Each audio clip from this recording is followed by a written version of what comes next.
Hi everyone, this is Deepika. Welcome back. I hope कि आप सभी बहुत अच्छे होंगे। एक बार फिर से स्वागत है स्टडी विद कंफर्ट में। आज के सेशन में हम लोग गोपाल कृष्ण गोखले के पॉलिटिकल थॉट को डिस्कस करेंगे।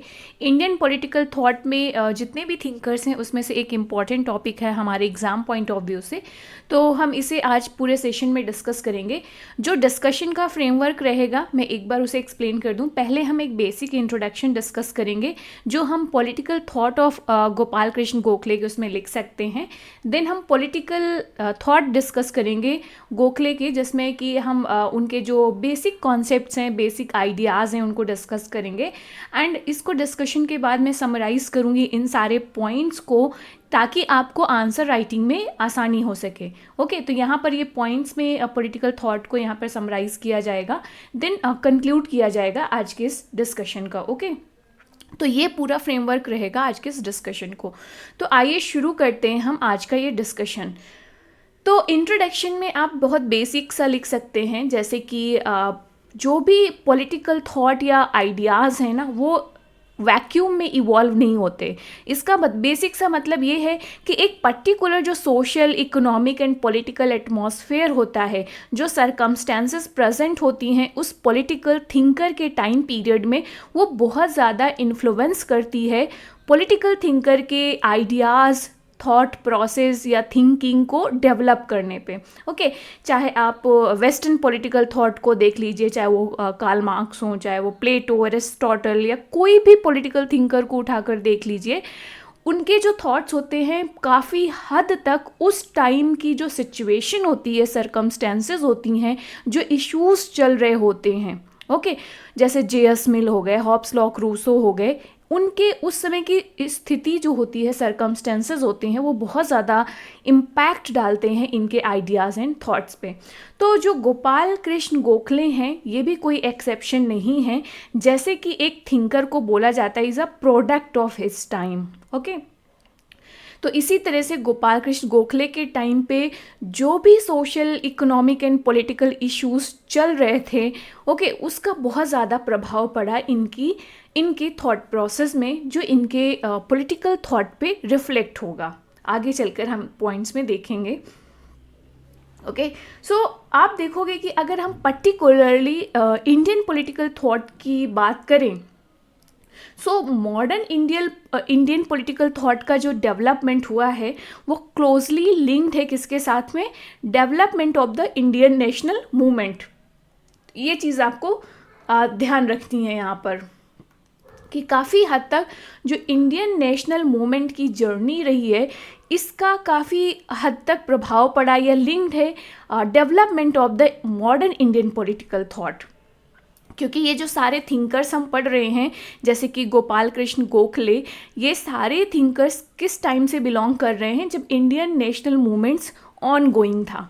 ओके, तो जैसा कि पता है आपको कि इंडियन नेशनल मूवमेंट को हम जनरली इस जो दो फेजेस में बांटते हैं, एक मॉडरेट्स, दूसरा एक्सट्रीमिज़म। ओके, सो जो मॉडरेट फेज़ था, जो early phase of Indian national movement था, जो जिसे हम मॉडरेट थिंकर्स के द्वारा डोमिनेट कहते हैं या मॉडरेट फेज़ कहते हैं।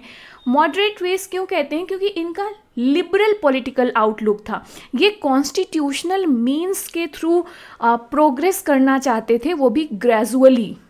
ओके, तो ये कॉन्स्टिट्यूशनल मीन्स या कॉन्स्टिट्यूशनल मेथड अडॉप्ट करते थे अपनी डिमांड को रखने के लिए। तो जो अर्ली फेज़ था इंडियन नेशनल मूवमेंट का, वो मॉडरेट फेज़ था। इसके बाद में आता है एक्सट्रीमिज़म। ओके, जो एक्सट्रीमिज़म फेज़ था इंडियन नेशनल मूवमेंट्स का, उसमें वो कहते थे कि नहीं, हमें सिर्फ कॉन्स्टिट्यूशनल मीन्स के द्वारा जो हम सेल्फ रूल चाह रहे हैं या इंडिया की इंडिपेंडेंस चाह रहे हैं वो नहीं मिलेगी, तो हमें इसके बियॉन्ड जाने की ज़रूरत है। जैसे आपने लाल बाल पाल का नाम सुना होगा, तो स्पेशली बाल गंगाधर तिलक आएंगे तो वो कहेंगे नहीं, हमें थोड़ा बहुत जो ये फोर्स का इस्तेमाल करना होगा या वायलेंस का इस्तेमाल करना होगा या नॉन कॉन्स्टिट्यूशनल मेथड कुल मिलाकर अडॉप्ट करने होंगे। ओके, तो ये बेसिक सा डिफरेंस हो गया।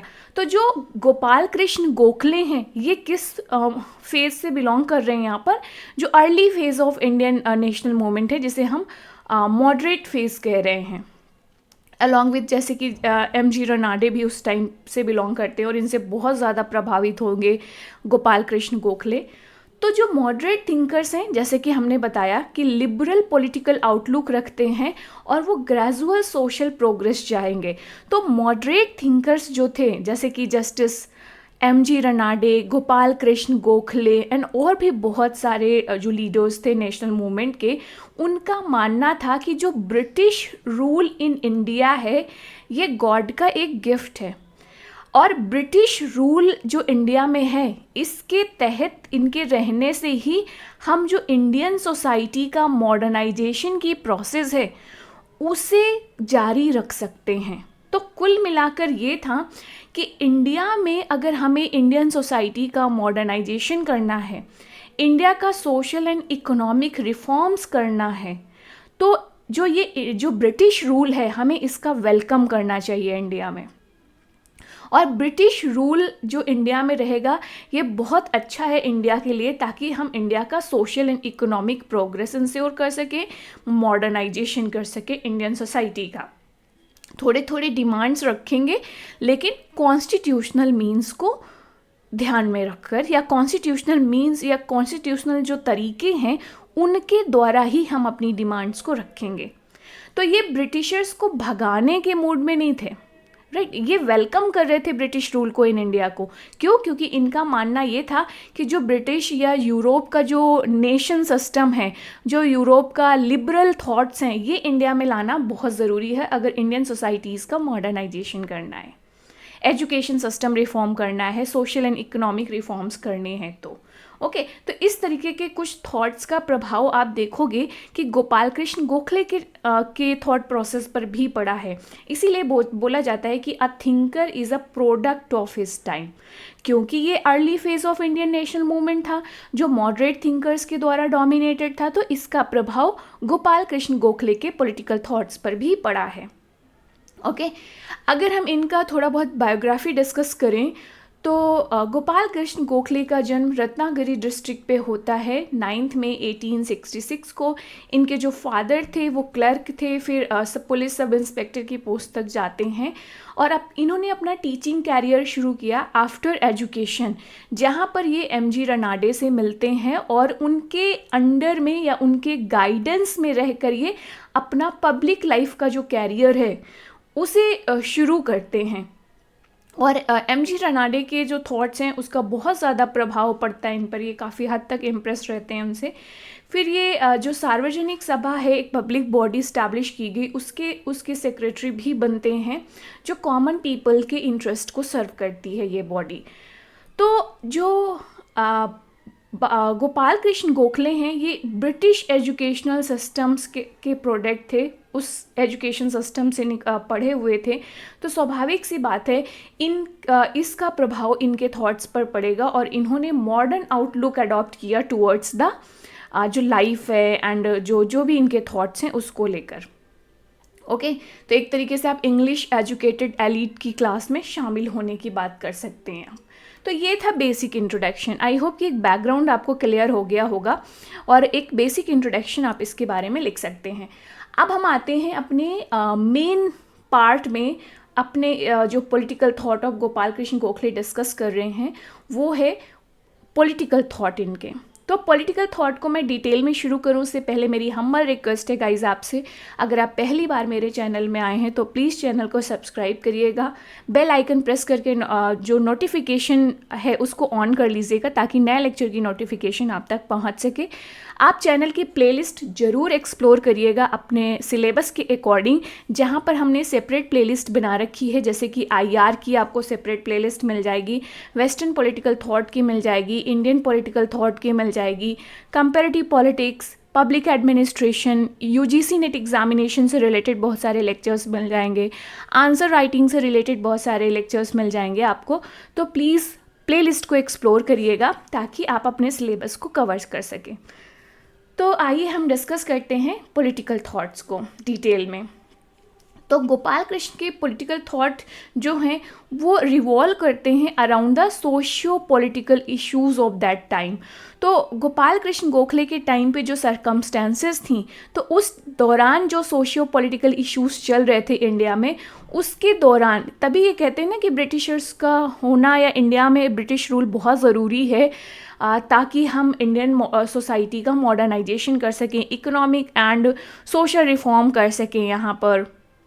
ओके तो इस तरीके से इनके जो कॉन्सेप्ट हैं, जो पॉलिटिकल थॉट है, वो सोशियो पॉलिटिकल इश्यूज़ के आसपास रिवॉल्व करेंगे, रादर देन कि इस तरीके से कि ये नेशन पे बात कर रहे हैं या सॉवरेनिटी के थ्योरी दे रहे हैं, इस तरीके की नहीं आपको कोर आइडियाज़ देखने को मिलेंगे। वो सोशियो पॉलिटिकल इश्यूज़ से लिंक्ड रहेंगे।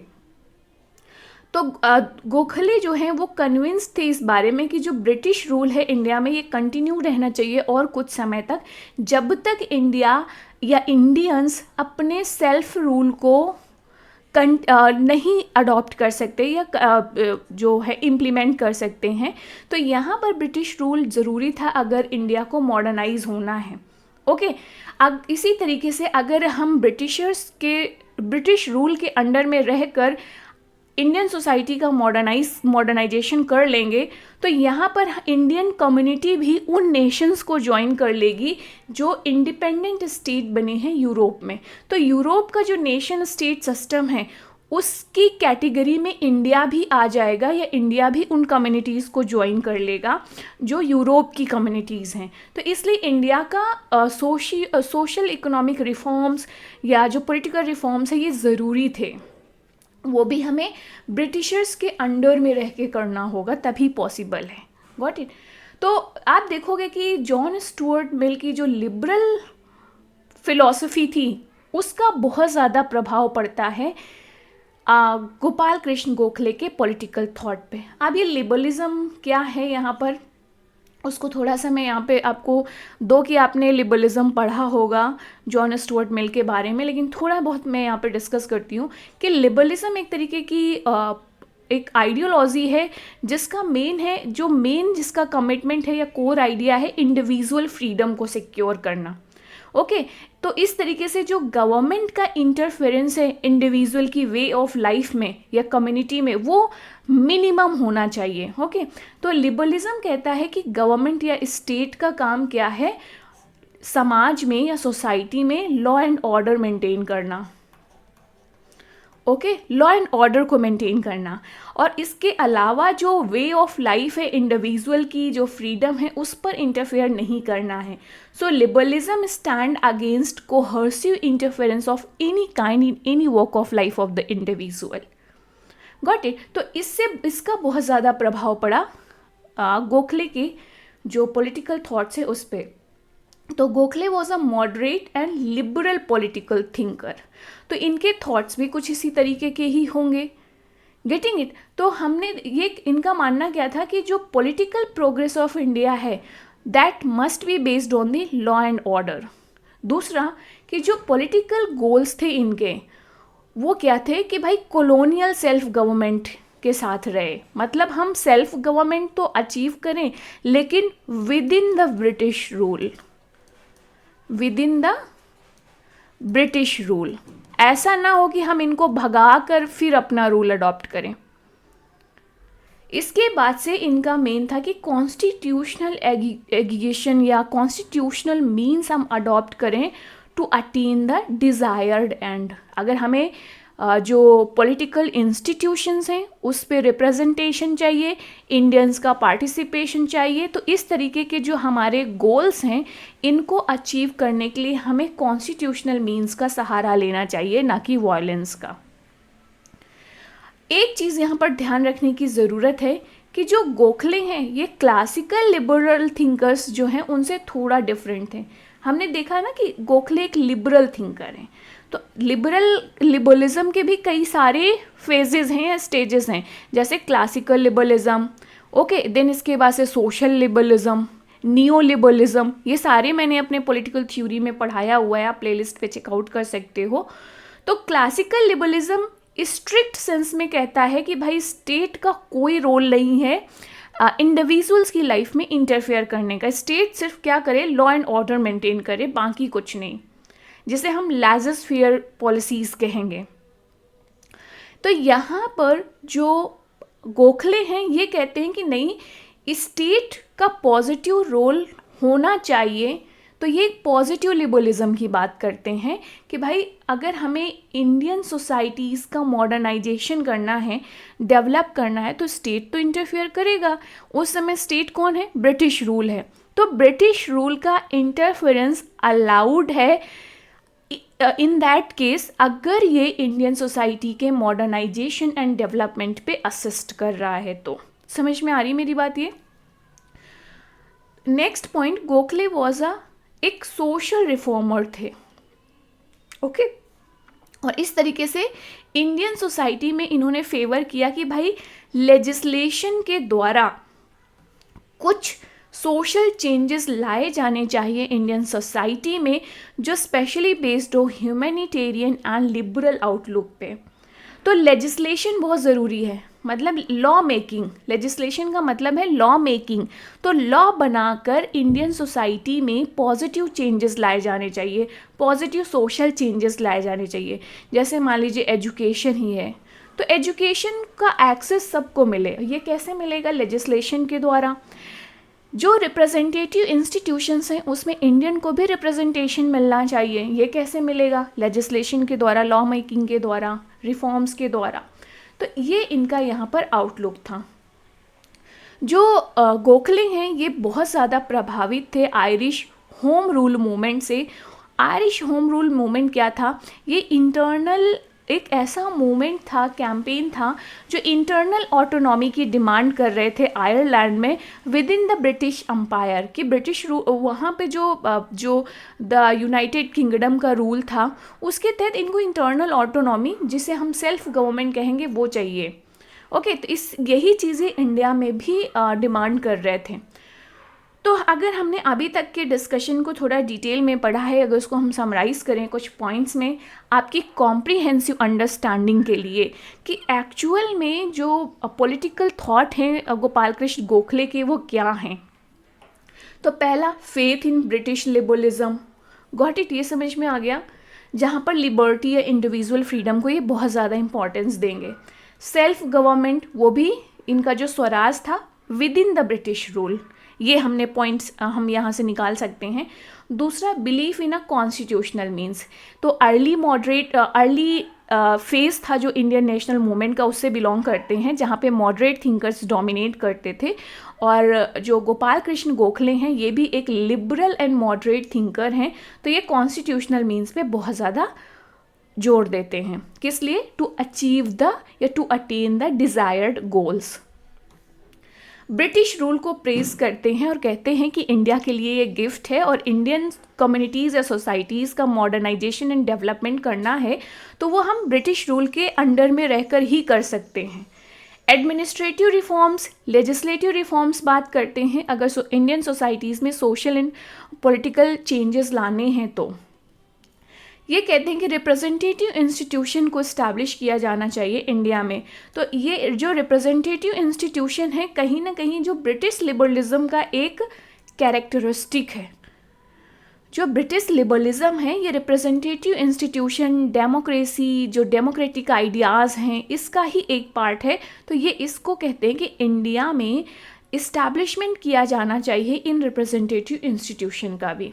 Belief in secularism, okay. तो ये सारे social and economic and political change ये इंडियन सोसाइटीज़ में चाहते हैं। तो आई होप कि इन पॉइंट्स का यूज़ करके आप अभी आंसर लिख सकते हो इस टॉपिक पर। कंक्लूज़न अगर देखें, अभी तक का जो हमने डिस्कशन किया इसको कंक्लूड करें तो अगर हम जो फील्ड ऑफ पॉलिटिक्स है गोखले, उन्होंने फाउंडेशन ऑफ कॉन्स्टिट्यूशनलिज्म रखा, ओके। और जो इकोनॉमिक की फील्ड है आप देखोगे कि वो कैपिटलिस्ट डेवलपमेंट की प्रोसेस को, जहाँ पे वो मॉडर्नाइजेशन की बात करते हैं। सोशल रिफॉर्म्स में उन्होंने क्या कोशिश की, इन्हेंस करने की dignity of the individual irrespective of the जो रेस, रिलीजन एंड लैंग्वेज है, क्योंकि ये सेकुलरिज्म को के फेवर में है। तो इस तरीके के इनके आइडियाज़ हैं।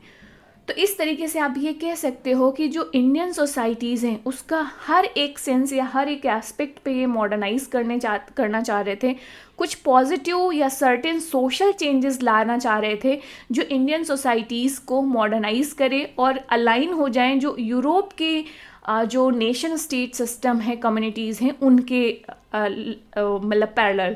ओके, तो जो यूरोपियन हिस्ट्री का डायनामिज्म या डेमोक्रेटिक इवोल्यूशन रहा है उससे काफ़ी ज़्यादा इनकी थिंकिंग इन्फ्लुएंस रही है और इनका ये मानना था कि इंडियन सोसाइटी को वेस्ट से बहुत कुछ सीखने की ज़रूरत है।